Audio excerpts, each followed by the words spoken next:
coming in from GG. Oh, this is GGWP. Oh, this is GGWP, but their team name in COTS is Good Luck, Have Fun. Okay. So we're gonna have an Ohio and a Shikishima, followed by a pair of Des Moines with a Salem, a Goliath, and 3 DDs. Very interesting coming in from GGWP. What's RNG looking like? Absolutely, we got a Montana and a Kremlin. So Kremlin probably going to be bow in, being nasty and stuff, hard to dislodge. Double Des Moines for some DPS. Moskva Nevsky, open water Wooster, interesting, and a Stalin for even more Stalinium, just bow in fun. And then we've got only a double DD, so potential to be outmaneuvered here by the Gearing and Daring. Yeah, very interesting. So what we noticed in the last match, which was QQ7 versus KSA, was that the team that only had one, was missing a destroyer, had a lot of difficulty in actually keeping those points ready. Was it just a blind shot? It was. Wow, okay. Are they all just blind shooting? GGWP is just blind shooting. Okay. Well, fair enough. The Kremlin of sending deck picks, nearly taking a blind shot from GGWP. Sending deck picks, that's good. Sorry, we'll get back to the matter at hand here. So RNG now sending a sending a Gearing out towards the A cap, along with a Nevsky and a Stalingrad. The Nevsky doubtlessly going to be open watering, and then we've got the Daring Moskva Des Moines with another Des Moines moving to the C cap, ignoring B cap completely. I do actually find that interesting with the Good Luck, Have Fun Daring going Bravo, while we've got the Daring of RNG heading over to Charlie. Daring is more of a contesting DD, since Charlie is going to involve probably some overlapping radar and a whole lots of chip damage. That Daring from GLFH is going to have HF, whatever. It's going to have to go from B over to C, but that means he's going to arrive late. Gearing of Eats Torps for AR, Yuck Yuck, is heading over to A, which is going to match against their Gearing. So that's just going to be a bit of a mirror match, and it looks like RNG is devoting 4 ships to A as opposed to Good Luck, Have Fun's 3. Looks like that's going to be an advantage for them. Has to see how that shakes out with C, and if they get B for free, which they might. It's certainly looking that way. Yeah, the Daring of Optical from GGWP here is sort of just feeling things out. I think he knows the Nevsky stopped short in order to prevent something from free taking B, but that leaves the Nevsky in a bit of a difficult position.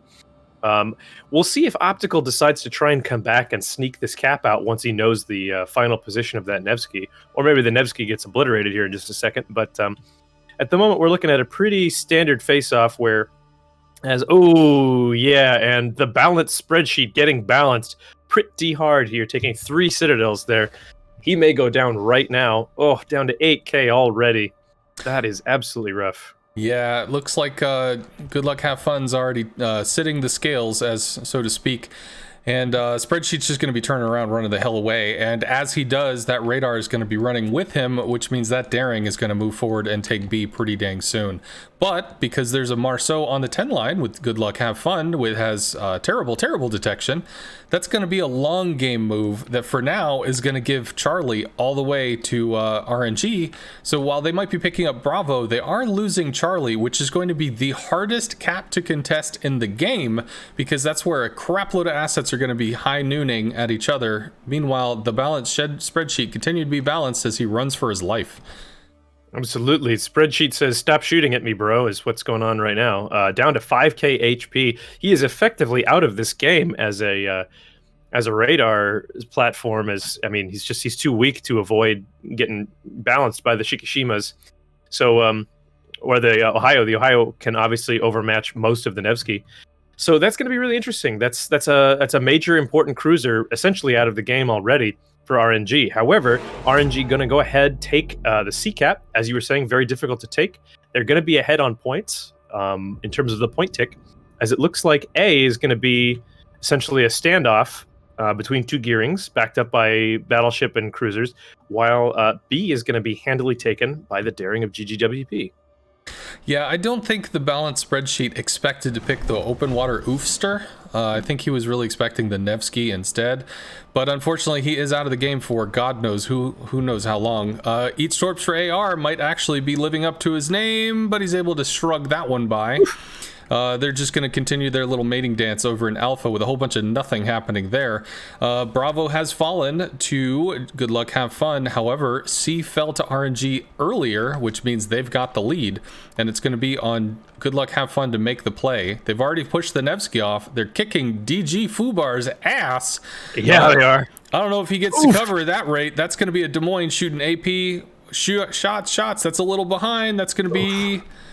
Does that make it? Maybe. Nope. I think he's going to skate by with this, and he's actually going to walk right into the guns of the Kill Star, because I don't know if he can stop in time. He is able to do it, but he might get HE'd in the nose.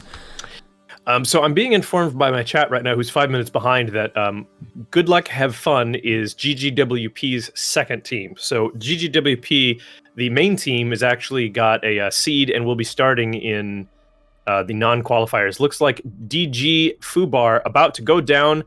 Yes, he does. First kill of the game goes to Good Luck Have Fun. The kill star taking down the Des Moines of DG Fubar.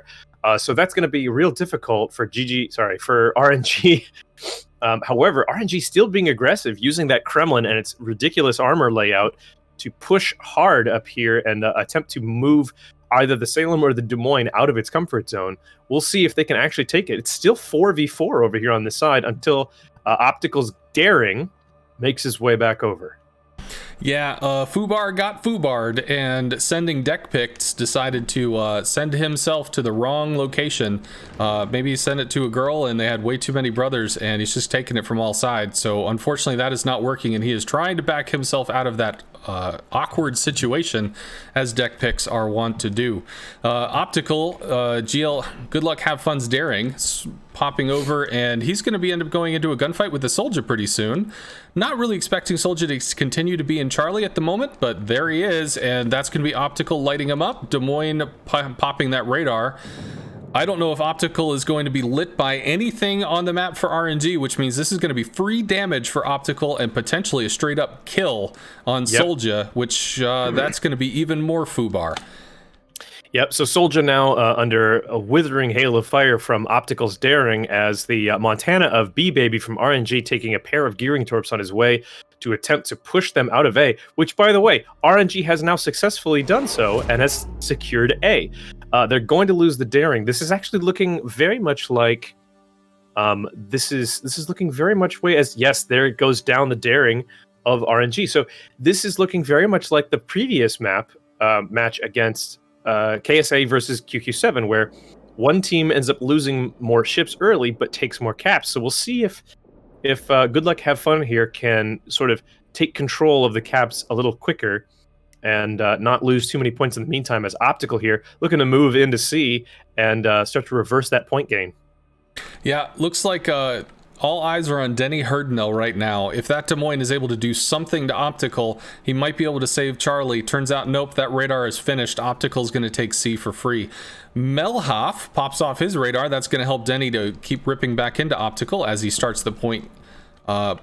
Starts accruing time on the cap, and actually Des Moines pops his own radar as well. I guess it's just not going to happen. Is he able to get resets? Is he not? Kremlin of sending deck picks is well and truly effed, so he's just YOLOing it on down and dying in style, and that's going to leave Optical to get shredded by some Des Moines hits. Indeed, and the Moskva as well. Oh, and the Moskva even is coming too. Okay, we've got the crossfire. We've got a few seconds of radar. Kremlin is dead. The big question, does the Daring go down? That's going to be the difference of holding C or losing C, and I'm pretty sure he's just about to get out with about 1,700 health. Optical doing some really nice juking there to avoid that fire. Let's see if he can make it. 236. Oh, he's on fire! He's on fire and he's down. I don't think that's going to be enough to save this game for RNG, but consolation prize, you whacked the Daring and you lit him on fire and killed him with the very last shot. Congratulations. But so we are now 4 ships are destroyed on RNG side, including that Kremlin, who was the entire basis of the push-up here. He just did not have the cruisers to back him up, as the cruisers were busy with the Daring or becoming an artificial reef at the bottom of the sea in the case of that Des Moines. So this is very much looking like Good Luck Have Fun's game to lose at this point. They just need to be careful. They need to push up into C when is appropriate, but really they need to isolate and destroy Denny over here, and then Melhaf, and then that'll probably be game for them. Killstar living up to his name, slipping around that island and shoving some AP right up the side of the Moskva, who Hail Mary radared because, oh my god, I'm dead, but didn't die. He did actually make it, and Killstar is moving in for the kill. Probably going to wrap around Denny. Just really comes down to if Denny's going to die fast enough for Killstar to get the cleanup and then move in on the Moskva. This entire flank has been broken. The question is, how long are they going to take before they get to Charlie? I see the Marceau moving in that direction already. Nope, he's actually stalled. He just wants to look to farm damage, I guess. Now he's heading to C. So it's going to be Salem versus Moskva, probably C dropping in about 2 minutes. And the question is RNG going to make any huge plays over on the A cap? I don't see a way that they've got back into this fight. Yep. Well, of course, a gentleman walrus goes around the backside of the island. A hoodlum walrus goes around the front. So, living true to his name, gentleman walrus, heading back towards the opposite side of the map here, saying, "I don't care about C. That's not what Marceaus do." Now, oh my goodness, here we have a one-on-one of the Salem of Killstar versus Melhaf's Moskva. I don't see a Moskva ever winning that trade, especially with that HP differential. So in the meantime, this is basically cleanup, but well played to both teams here. This is, again, for clarification throughout this tournament, Good Luck Have Fun is the second team from GGWP, which is going to be confusing as every single one of their clan tags does in fact say GGWP. So we'll try to keep that clear as we move throughout the tournament. But you heard it here. GGWP is Good Luck Have Fun, and the other GGWP is regular GGWP. Yeah, so it looked like RNG rolled for aggression, and they definitely passed their aggression check. But unfortunately, when they were rolling for defensive, they just got a whole bunch of crit rolls against them, and it was just oof after oof after oof. And it turns out when half your ships are dead, it gets really tough. But unfortunately, this one didn't go their way. And fortunately, I think in this, you get to keep on playing. Whether you win or whether you lose, it's all about the points in the end. So this one might not be going their way, but they've always got another chance. Yes, that's exactly right. So for some tournament knowledge, like what Oscons is saying here, these two teams are playing each other because they both won their first match, which means it looks like Good Luck Have Fun is going to be 2 points up. They're going to have 2 wins on the board, and RNG is going to split the win and the loss. So what your ratio of wins to losses is what decides who you're going to be up against in the next match. So we'll sort of see. It'll probably be another 15 to 20 minutes after the first round of matches concludes for them to get the spreadsheet activated and matching other teams up with each other. So let's see if Kaga Dazzling Fox's shots from across the map connect. Womp womp. I guess Dazzling Fox was a little dazzled by the bright and shiny side of the Stalingrad and missed that one. But congratulations to both teams. Good luck, have fun walking away with the win here. And shortly after, we will head. There we go. Back to that. So I'm going to go ahead and I'm going to reduce my microphone gain a little bit because I'm probably killing all of you. Okay, score goes to Good Luck, Have Fun. Well, that might have been, I mean, it was a dominant victory. It was. I mean, that's just going to happen. Like, we saw the open water Wooster become the open water Oofster, and unfortunately, he just got sent to the back of the map. That happened. And then, that Des Moines, and then he's turning, oh God, okay, he got to island cover, cool, and then he started coasting forward, and there's a Salem there. That didn't end well. And then it was just a domino effect after that. But that is going to happen when you've got entrenched positions on high-end teams. You find a mistake, you exploit the mistake, and it's just, how in the hell do you come back from it? Sometimes you're able to trade, sometimes both teams get their nose bloody, but when somebody starts clawing an advantage, especially that big, where it becomes very easily a two-ship advantage, it's just a question of how they're going to close it out, and that's exactly what happened. Yeah, you're absolutely right, and that's exactly what happened. So, yeah, you guys can also see where if you take a big hit early on like that, when you're not careful, like that Nevsky did, suddenly the initiative rolls to the other team to sort of say, well, we know that guy can't risk taking trades anymore, so he's got to sit in the back and essentially just work as an open water damage farmer, which is that's fine, but it's not what it's supposed to do necessarily. Like that Nevsky may have been better out on the A line where the Stalingrad went centrally. But needless to say, it makes a huge difference, and unfortunately, that probably took the initiative away from RNG. So, in the meantime, it's going to be a little while before the next match is ready. I don't know who that's going to be, but there should be two more. I'm going to go ahead and sign us up for. I'll go ahead and sign us up right now for when that happens. Let's see, Boxing Oscots. Okay. Yeah. In the meantime, I'm trying to think if I saw anything that was really decisive in that match in terms of ship placement or ship choice. Was there anything that stuck out to you? I think two things stood out the most. The 3 destroyers as opposed to the 2. I think the third destroyer, I think the daring going Charlie is how they saw the Nevsky. And if they had maybe done some scrims, done some practice or something where the enemy team did not have that third destroyer, they might have been able to get through, get that Nevsky into position wherever the hell they were going to go safely, and then be able to not only use the Nevsky for damage, but also for radar. And that consumable is going to be so huge in stopping that early loss of B and all the crazy point stuff that comes as a result of it. And then the other thing I definitely have to call out, unfortunately, I can't remember the name. I think it was Killer something. Killstar? Killstar. The Killstar. Yes. Yeah. So it looked like RNG was still getting in position over on that Charlie side, over on that 9-10 line, to where the Des Moines was like, oh man, I'm getting hit. And he slammed over sideways because he was like trying to get to cover or whatever. And somehow that Des Moines that was on that like 9-10 line slid directly into the view of a Salem that was on the 10 line, ready to go, ready to rip his face off. How in the F did you get there? But he got there, and that absolutely dominated the Des Moines. No chance to heal. That's down. And then they just start getting angles on a Kremlin that wanted to push, so the Kremlin can't push. Killstar's position completely broke the 9-10 push. Yep. And at that point, it was all just dominoes ticking down.